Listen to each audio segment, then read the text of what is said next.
अस्सलाम वालेकुम, मेरा नाम डॉक्टर साजिदा नदीम है। आज मैं आपको कोरोना के हवाले से कुछ एहतियाती तदाबीर शेयर करना चाहती हूँ, जिसमें कि आपस में हाथ मिलाने से परहेज़ करें और आपस में 6 फीट का फ़ासला रखें। पुरहुजूम जगहों पे, पार्क्स में, बाज़ार में, पिकनिक प्लेसेस वगैरह पे जाने से इज्तनाब करें तो बेहतर है, क्योंकि ये आपको पता है ऐसी बीमारी है जो हवा से फैल रही है और इसमें मुख्तलिफ़ तरह के साइन एंड सिम्टम्स हो सकते हैं।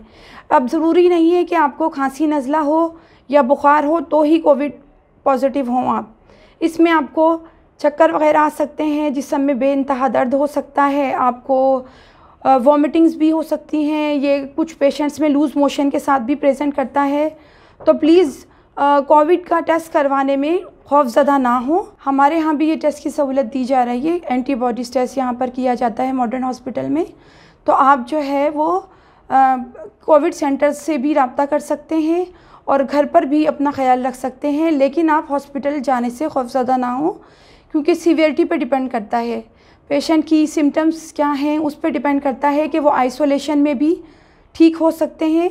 अगर वो कोई ख़ास तौर पे उनको अगर कोमॉर्बिडिटी है, जैसे कि शुगर, ब्लड प्रेशर हैं या ओल्ड एज पेशेंट हैं, तो उनको ज़्यादा जो है वो परेशानी हो सकती है। तो इस सिलसिले में उन लोगों को हॉस्पिटल रखने के बजाय कोविड सेंटर्स में एडमिट करवा देना चाहिए।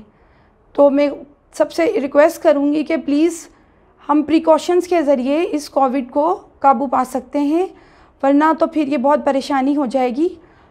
तो अपना ख़याल रखने के लिए और अपने फैमिली का ख़याल रखने के लिए ज़रूरी है कि सारी प्रिकॉशंस पर सख्ती से अमल किया जाए। Thank you.